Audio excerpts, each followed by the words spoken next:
Here is a common Leibinger fault. Error code 1307 indicates an ink supply unit fault and asks you to check all related connections.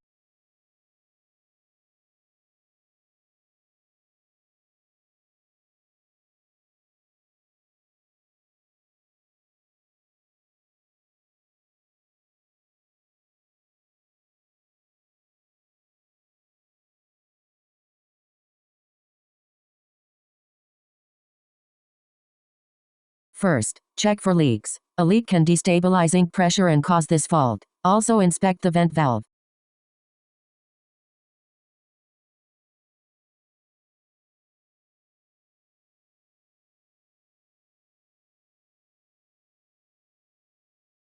Inspect the lines for leaks. If a leak is found, reseal the affected connection.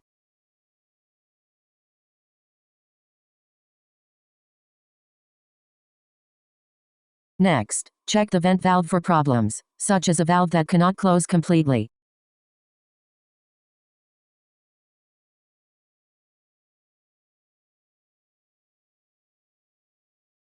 Finally, check the main pressure pump. Line leaks, a faulty vent valve, or a defective main pressure pump are the three common causes of error 1307.